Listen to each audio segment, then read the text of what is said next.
Lawsman, I need to ask you about Torgal. Something's not right with him. He isn't ill, is he? I don't think so. But according to Lady Karen, he seems to have lost his appetite, which is certainly a new development. She says he's hardly been touching his bones of late, and she believes it may have something to do with what happened at Rosalith Castle. I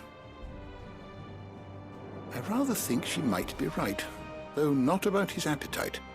All canids are instinctively inclined to crack open bones for the rich marrow that resides within, and I see no reason why a frost wolf should be any different. Accordingly, I suspect it is not a lack of appetite that afflicts Torgal, but a surfeit of it. If we assume that his newfound magics require additional nourishment to sustain, it may well be that the bones Lady Karen is accustomed to providing are no longer sufficient. Frost wolves, after all, habitually prey upon far larger animals, whose bones may yield altogether different nutrients. As to where one might find a suitable substitute, some antelopes that graze the meadows of eastern Rosaria have been known to grow to a size more than double that of their lesser cousins. I don't recall ever seeing any that large. And little wonder. The oldest and largest such creatures rarely leave the safety of the highlands for fear of predators. The last elder antelope sighting I recall hearing about took place near Cressida, and that was long before the village was abandoned. Even so, it seems like a good place to start. Good hunting, Clive.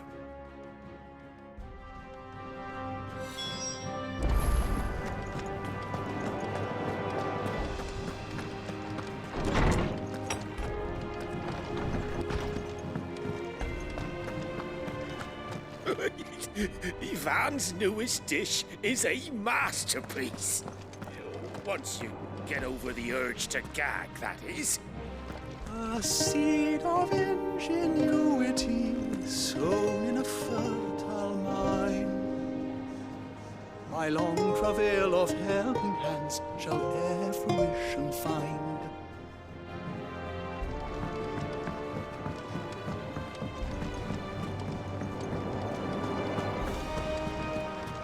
Hugo Kupka's dead, isn't he? We don't have to live in fear of him anymore. He said it was some sort of... The Enterprise will have 4 mithril engines, each needing its own displacement stack. So just 3 more like this, and we'll be finished. Ned told me she was building a ship.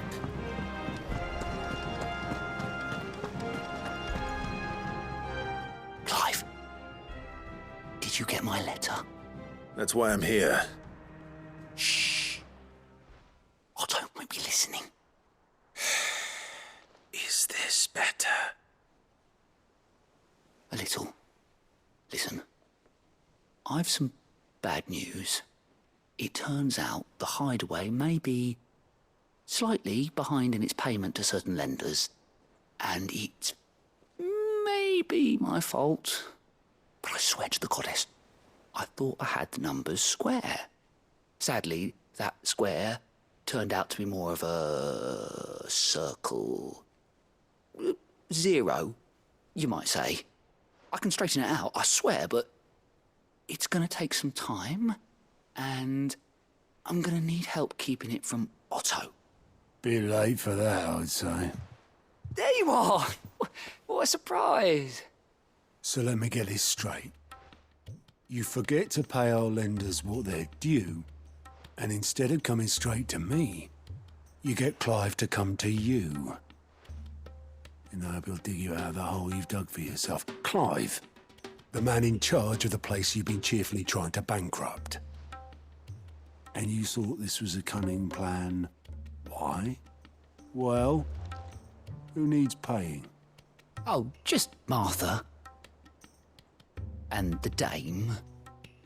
And, well, Lady Karen. But only 500 talents. We owe 3 of our most trusted friends 5 million gil. Each.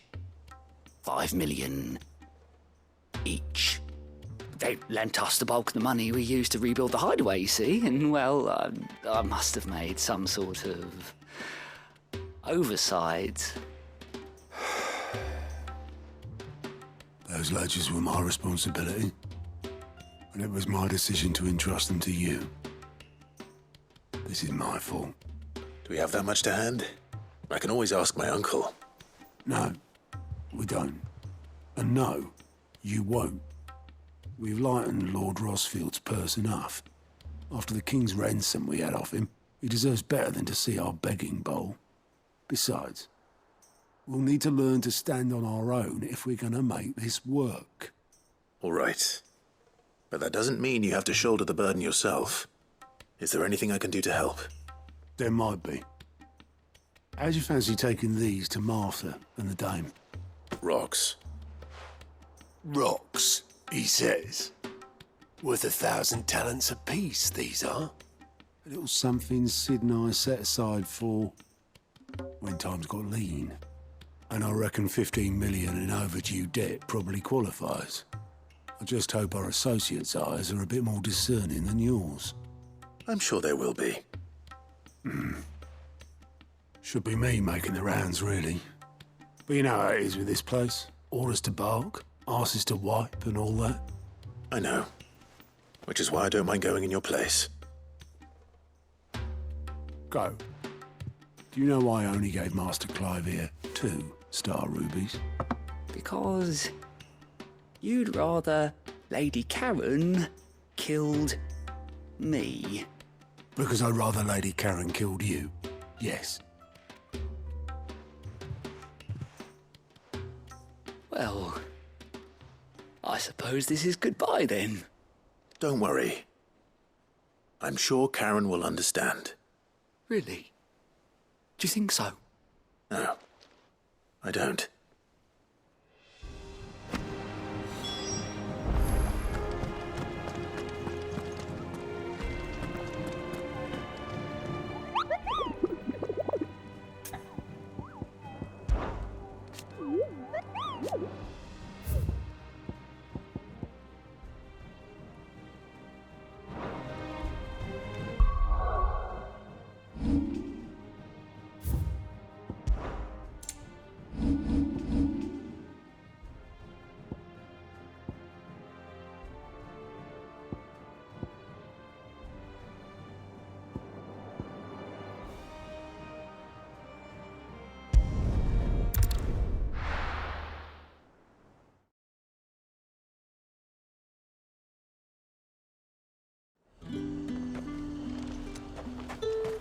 There's talk that the Glassgate flood.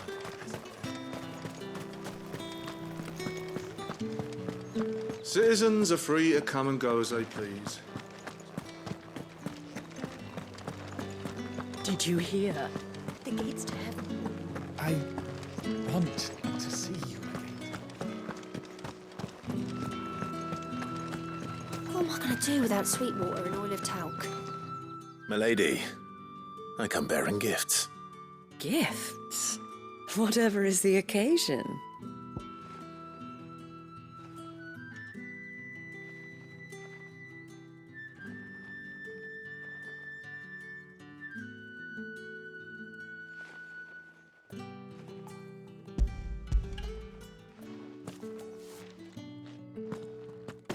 Oh my. Clive, you really have outdone yourself. Otto asked me to give it to you. To settle the Hideaway's debt with the Veil. And to compensate you for the time it took us to do so. You disappoint me, Clive. I thought you might finally be warming to me. Tell Otto he can keep his baubles. I tried to tell him as much the first time around. The man owes me nothing, nor does the Hideaway.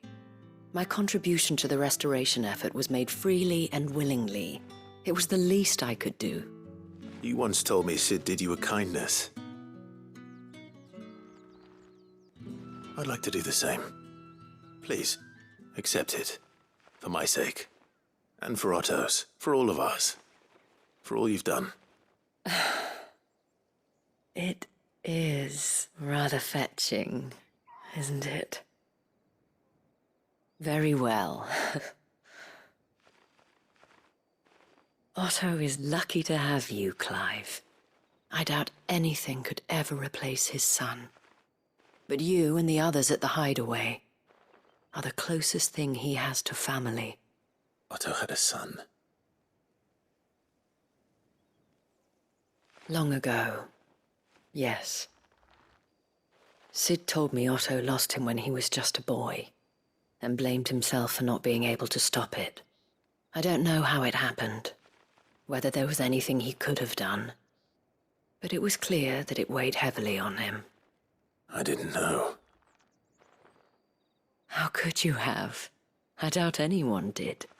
Besides Sid, I've never met a man more keen to bear his sorrows in stoic silence. An ill habit, given that both have always been surrounded by friends desperate to help them. I'm beginning to see that.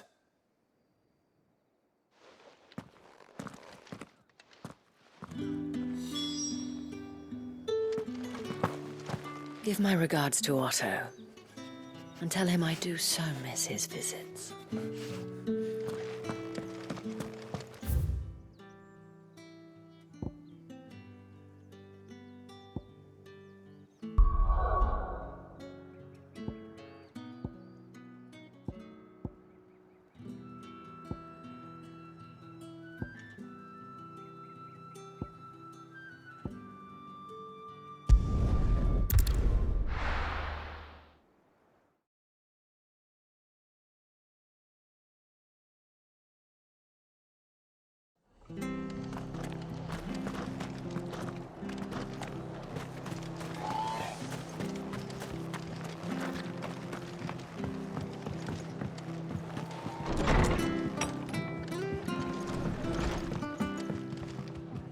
Clive, we weren't expecting you. I wasn't expecting to be here, but it seems we still owe you a considerable amount of coin for your help with our rebuilding efforts. And though I doubt it's what you were expecting, we were hoping you'd take this as payment.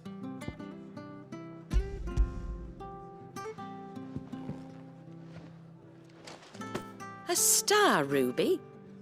I can't accept this. It's worth at least twice what you owe me.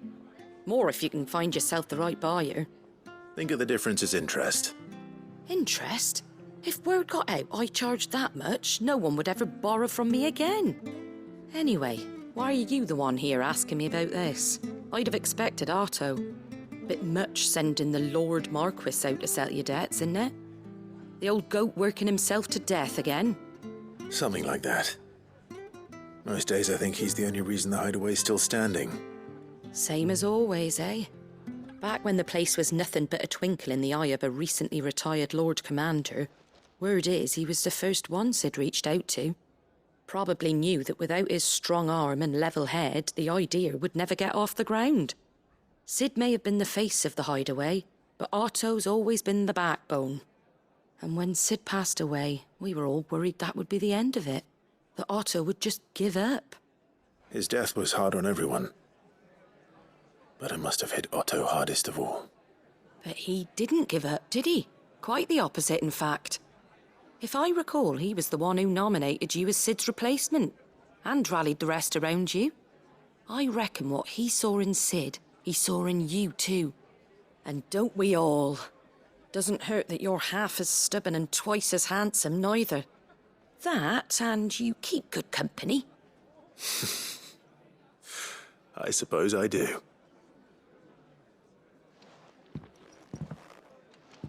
Goat will want to know the stones were delivered, if he's still with us. Suppose now I have to find someone who can actually afford a star ruby.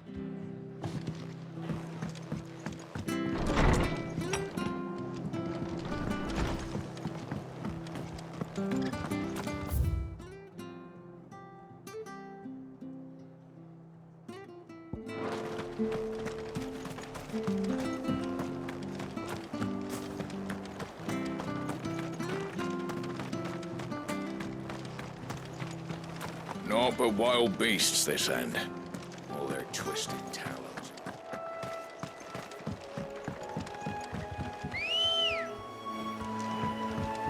Let's go. faster!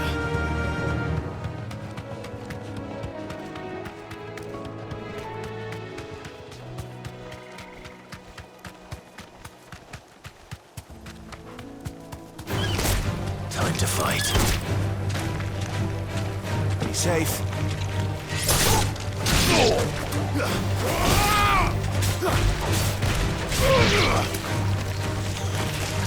Attack!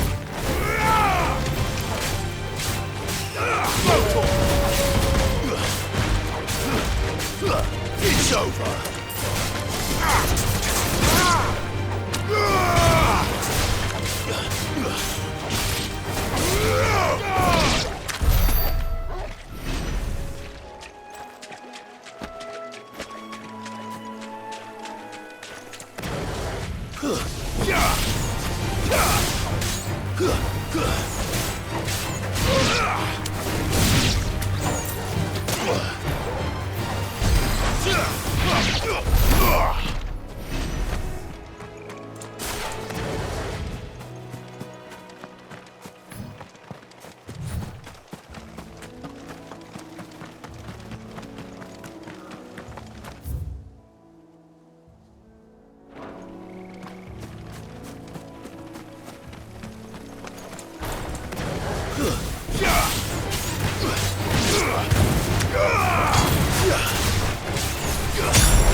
Get him!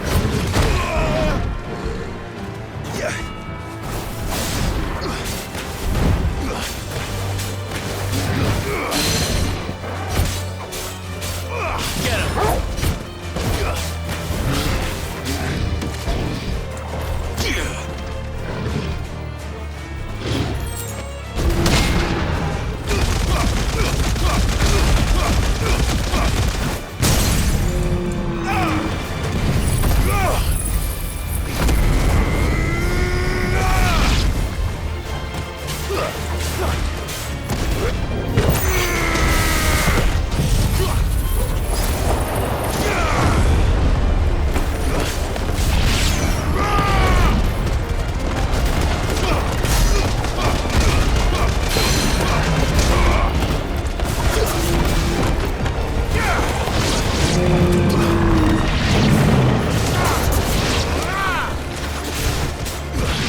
Well, it's certainly quiet. If I were a giant antelope, it would seem like just the place.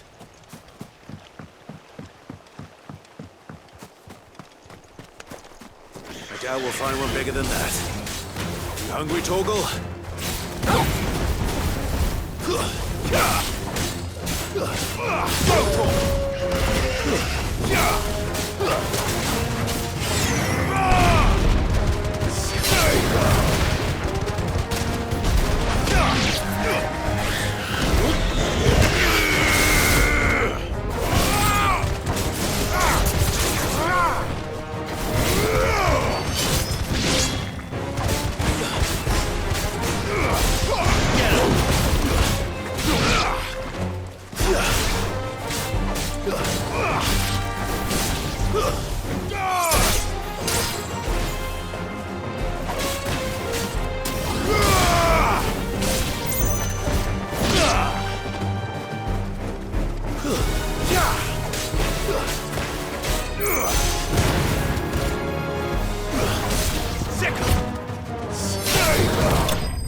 Now,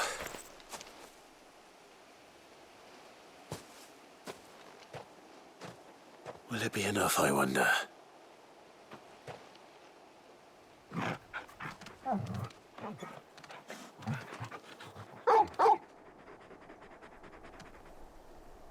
I say that answers my question.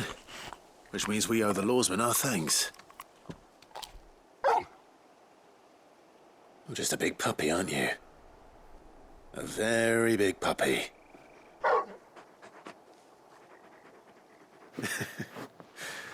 You do know you can take that with you, Torgal. Lady Karen will be relieved to hear you've got your appetite back. Come on, boy.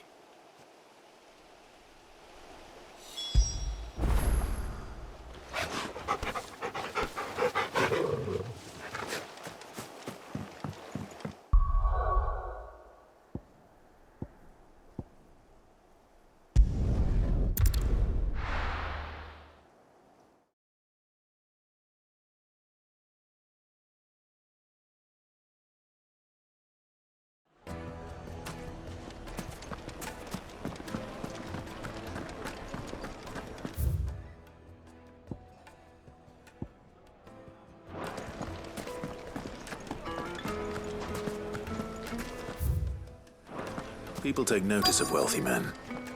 Shouldn't be too hard to track down Karen's collector. Drake's fang is gone. Back again, are you? Crystal gone. Any more trouble and you'll be barred for life, however deep your friend's pockets might be. We don't know for sure. It could have just been a tramp. Welcome. If you're hoping for a bed, I'm afraid you'll have to look elsewhere. One of our wealthier patrons has purchased the use of every room, hoping to keep out the riffraff, as he puts it.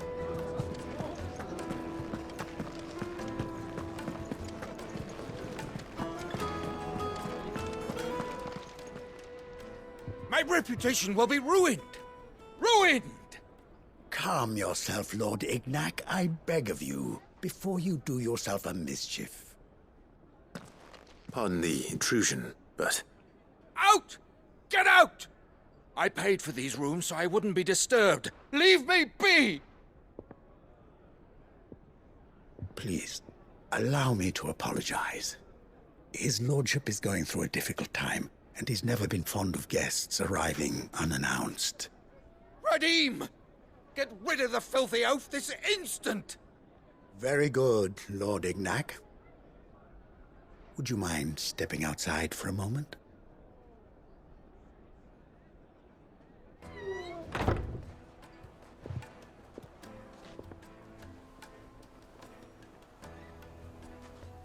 I'm sorry if I've caused you any trouble. That? Oh, no. That's just how his lordship is. Though the morning's events have left him somewhat fractious. He has been dispossessed of his luggage, you see. The thieves also made away with a considerable amount of coin. Coin the innkeeper will soon be keen to collect. I don't suppose a certain blade was among the stolen items.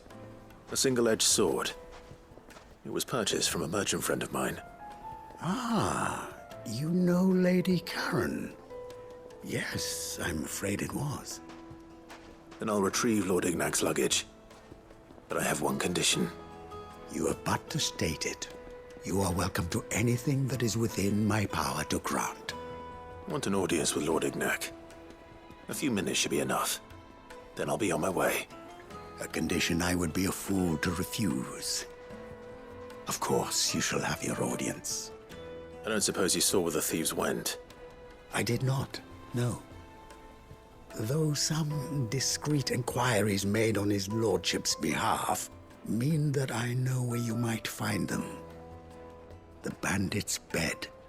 Every ill-gotten coin in Dalamel is said to pass through that disreputable corner of the Valcroy. And that's where I'm heading. I shall speak to Lord Ignac in your absence, and arrange for an audience upon your triumphant return. That will be very kind of you. Farewell, and best of luck. It's a wonder the Republic tolerates the existence of the bandit's bed. You would have thought a few dozen good men might put an end to the problem. Then again, what commander would want to march his troop into the Valcroy?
Damn vultures. Preying on the trade caravans. You've picked the wrong target.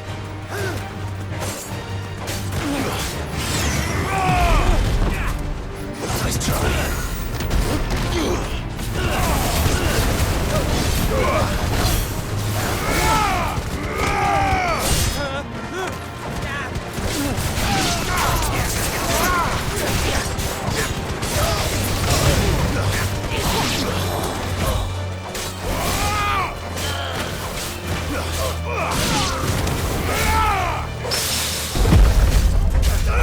Go, Torgo!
Let's go.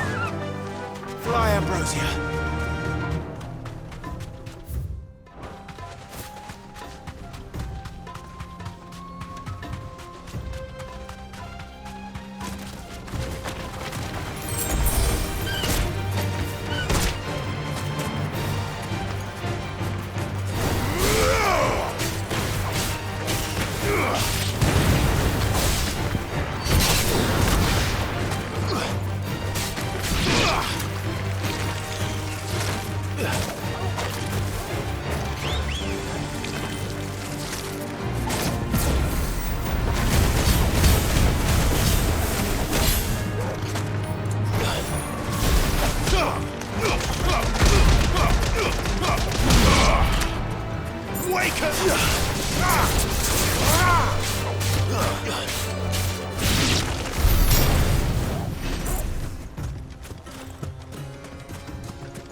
Well, Clive, it looks like you're gonna need a bigger sword.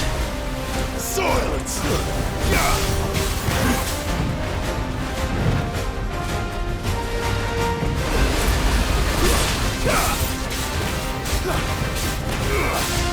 Get him!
Nice try.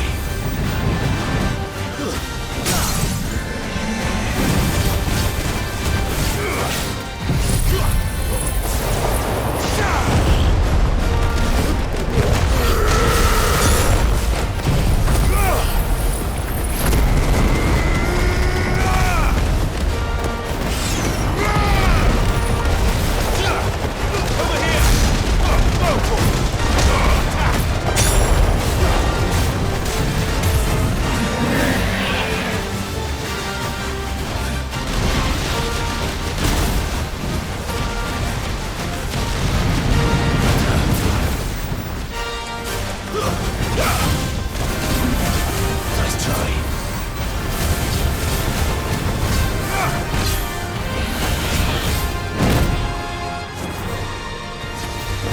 This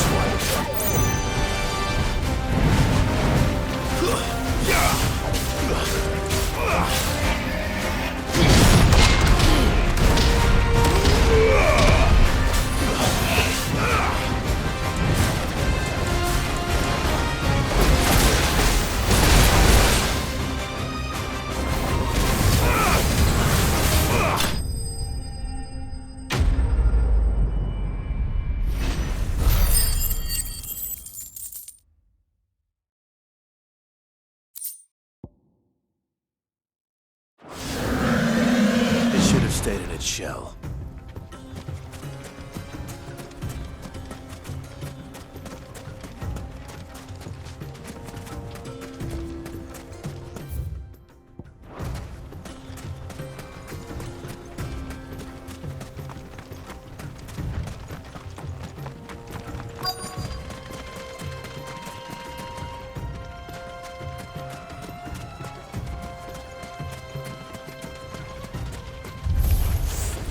Got company! Come on, lads, let's tear the bastard's head off! To me, boy!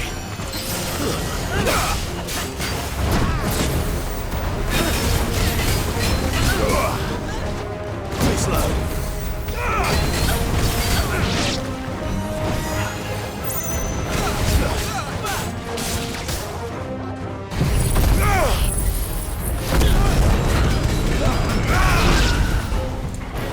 Awaken!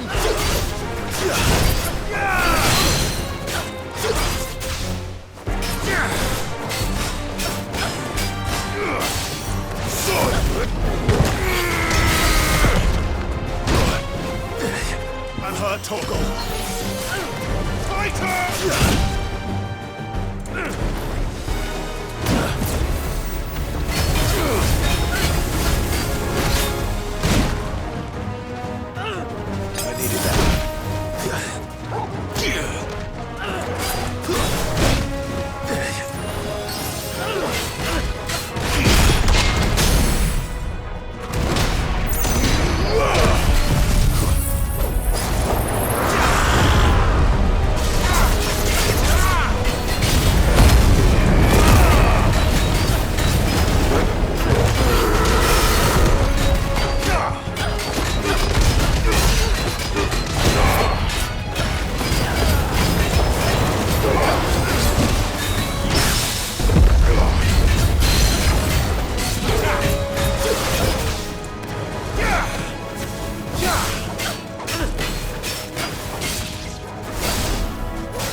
This must be Ignac's luggage. Nothing seems to be damaged. All right. Let's get it back to Dalamil.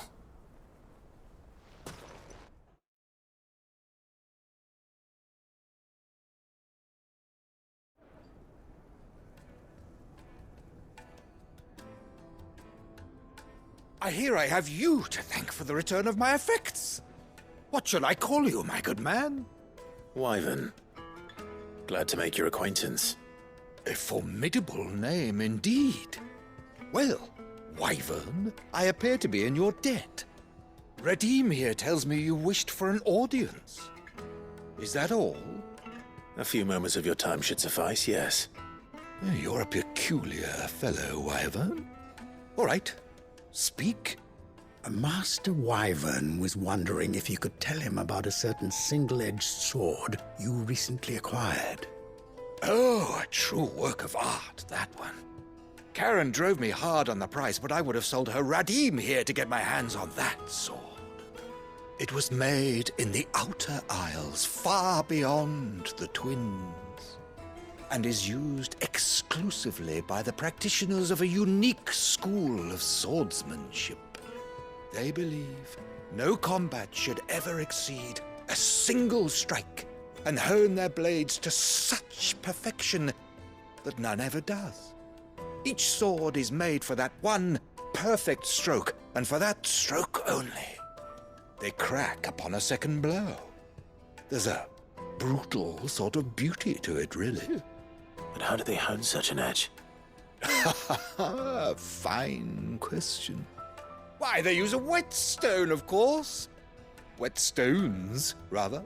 A whole array of them, ranging from the coarse to the fine. 10,000 licks with the sharpening stone, then 10,000 more. But it is the final stone which lends the blade its legendary sharpness. A mineral quite foreign to this great realm of ours. And that is the key. The secret ingredient. Wyvern, it occurs to me that my little lecture is hardly equal to services rendered. Take this, together with my regards. The very stone of which I spoke, far rarer among collectors than even the blade itself, and a far more fitting payment. Thank you. Pardon the intrusion, my lordship. However, it is long past time we prepared ourselves to depart. So it is. I am locked in bitter competition with a rival collector of curiosities. I am one step ahead of the unscrupulous scoundrel, but he is hard at my heels. And there are many other collectors out there. Too many to count, but only one do I consider my nemesis. Lord Byron Rosfield. And is a perennial thorn in my side. I can imagine. Farewell, Wyvern. May our paths cross again. Radim, we mustn't dawdle.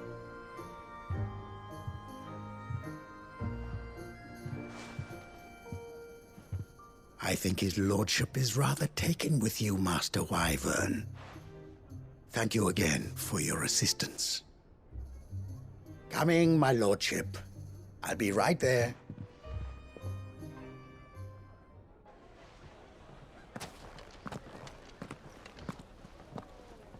Trust Uncle Byron to find such an interesting rival. Now, let's see what Blackthorn makes of this whetstone, shall we?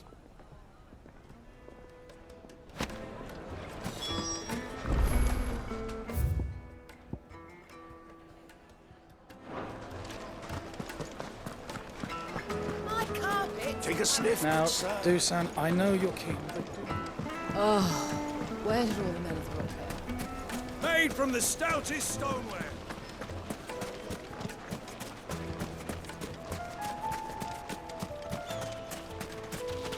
Good day, my lord.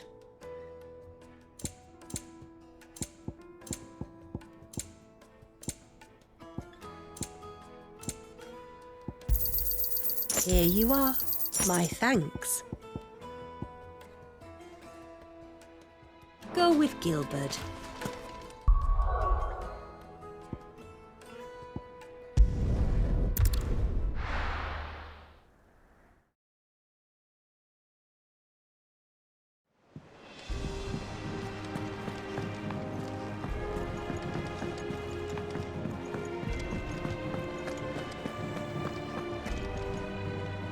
I noticed you and Torgal had gone off somewhere. Take him for a walk, did you? You could say that.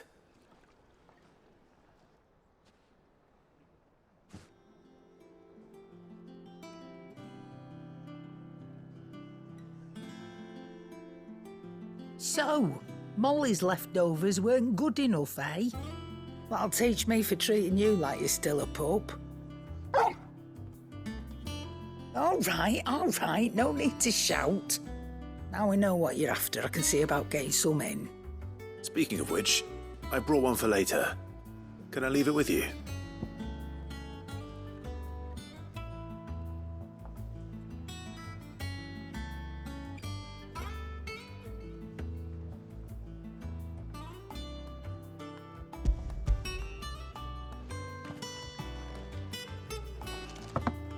You can, eh? I'm nice like that. In return, you can thank Tomes for me. The bloody know-it-all. I was just on my way to see him.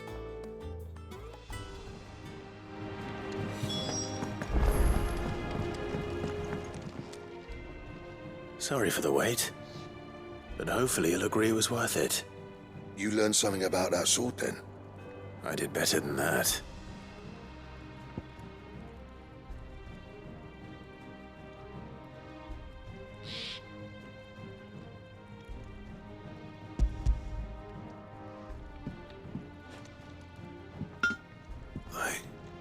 Whetstone? Yes. But not one you'll find anywhere in Valisthea.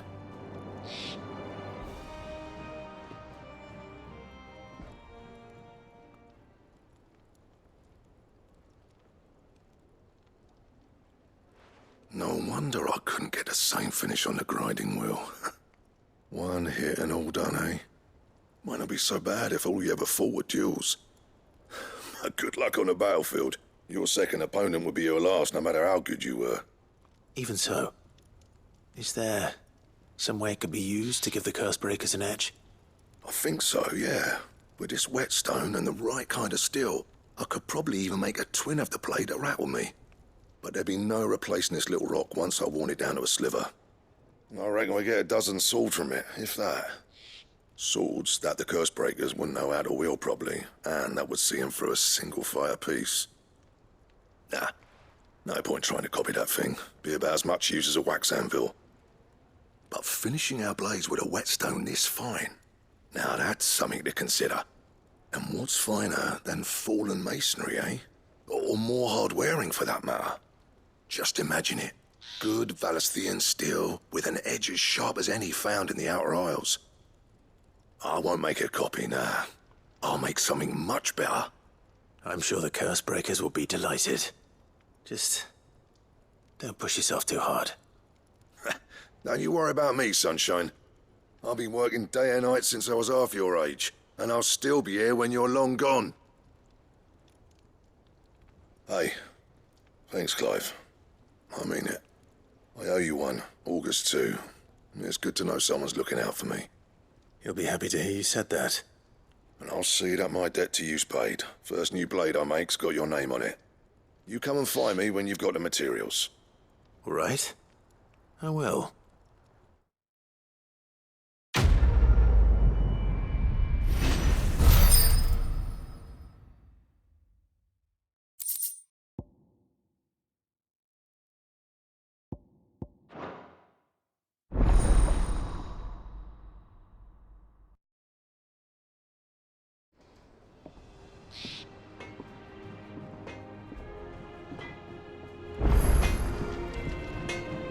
What do you need?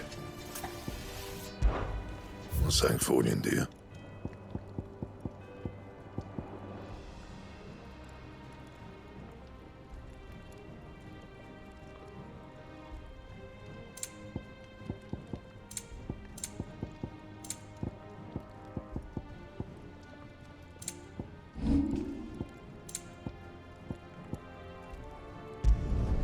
You can thank me later.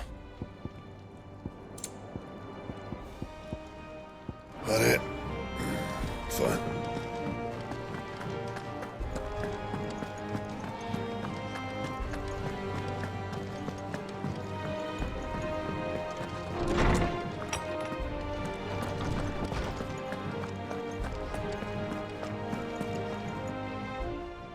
Clive, were you able to locate your quarry? We were indeed, Lawsman. You pointed us in exactly the right direction. And Torgal's been a very happy hound ever since. Very good, very good. Lady Karen sends her thanks, by the way, for your part in solving the mystery. Ah.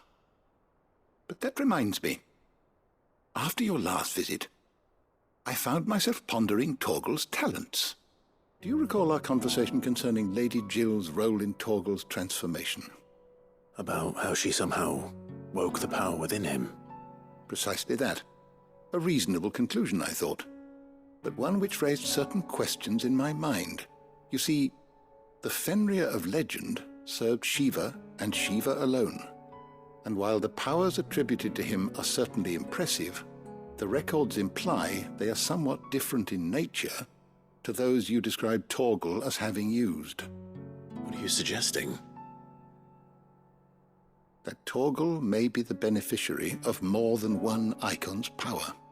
Consider that in addition to Lady Jill, he has served as a loyal companion to you, your brother, and even the late Cid. In short, the icons hitherto near at hand, or should I say at paw, have been diverse and plenty, and that number has only grown as the realm's dominance have fallen to your sword. One can but speculate as to how all of this has affected Torgal. He has seemed more fierce of late. And if I am not mistaken, he will grow fiercer still. We are fortunate indeed to be able to count him amongst our allies and not our adversaries. Oh, he's more than an ally. He's a friend.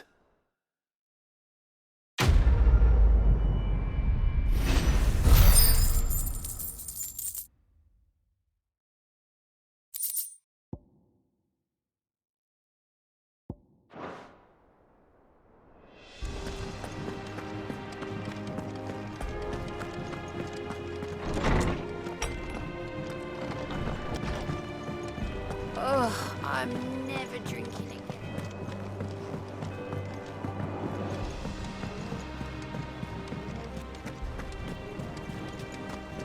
Is that the thing Tomes helped to build? Mid told me she was building a ship. Is that you done then? Mid's not roped you into building the rest of the board, has she? Goat. Still alive, I see. So Lady Karen accepted the ruby. Ah, about that. I tried my best, but she was just too stubborn to take it. She threw it right back in my face, in fact, and told me I could stick my stupid stone where the sun don't shine. Karen refused payment. I hope it wasn't something I said. I'm sure you were as tactful as ever. Let me see what I can do. Oh, wonderful. I hope you have better luck than I did.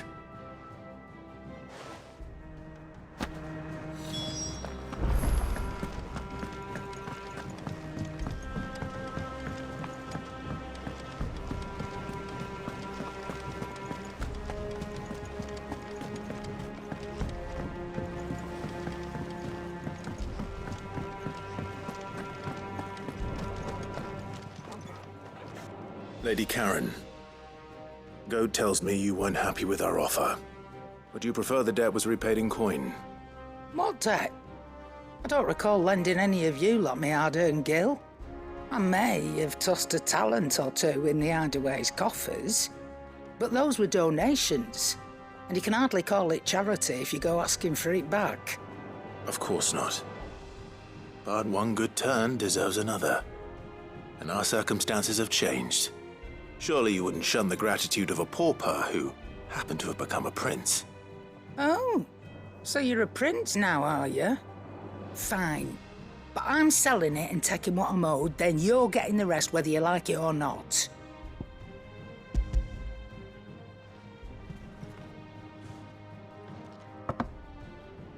Where'd you even get this?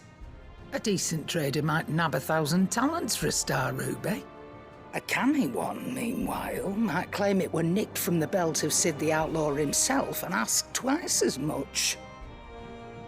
Might be I already have a buyer in mind. Might be you even know her. A fine continental maid whose beauty's only eclipsed by a guile in commerce. You wouldn't mind, would you? Not at all. Just be sure to tell her that it's always a pleasure doing business.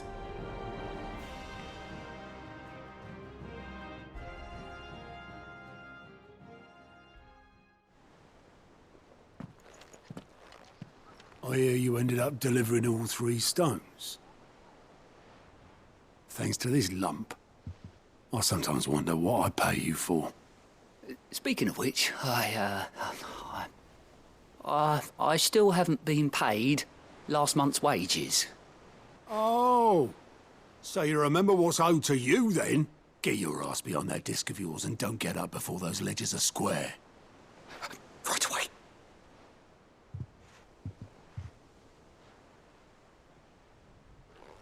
I've seen that before. Yeah. Plenty of times. It was the only goblet Sid ever used, either out of habit, or because the filthy sod couldn't be bothered to find a clean one. I knew so little about him. Like most people. Martha and the Dame both seem to have fond memories of him. I bet they do. How long did you know Sid before he... Before he died? 20 summers, give or take. Back in the day, I was a purser on a trade ship, which is where I met him. He bought passage to... I forget where. And having nothing better to do on the long nights, we sat up drinking island rum till the morning bell dragged me back to my duties. Quit my post not long after that, on account of making a fine maiden's belly fat. But me and Sid stayed close, promising we'd one day sail the seas again. That was before fate stepped in and said she was having none of it. The magic woke inside my son soon after his first name day, and there was no hiding his knack. Couldn't you and your family have... My family were the ones who summoned the constable, wanted the monster taken away.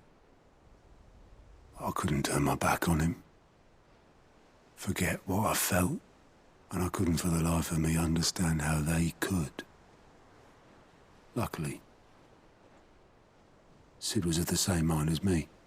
It was him who stood beside me when all I wanted was to tear the whole world down.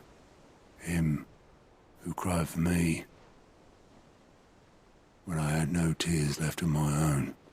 Him who swore he'd do everything he could to stop it from happening again. And he was true to his word, too.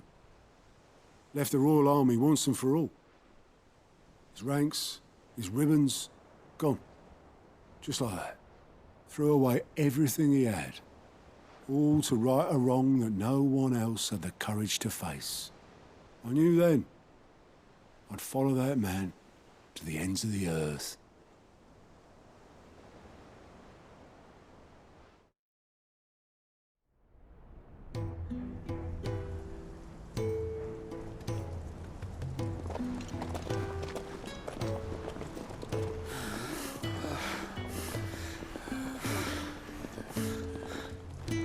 He was always too clever for his own good, was Sid.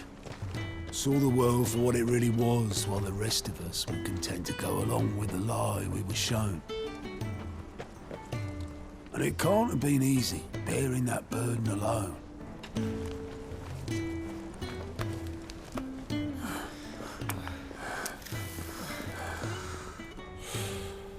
But he didn't let it stop him. He never lost faith in what he believed was right. And that gave us faith in him. Faith he'd steer us true. So I swore to myself that I'd always be right behind him, ready to catch the stubborn sod, if ever he should fall.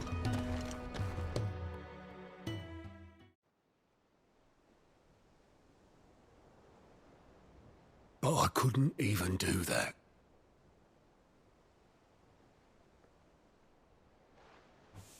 Ignore me. Just the ramblings of a tired old man.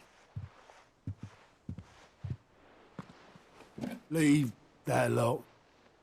I'll tidy it up in a bit.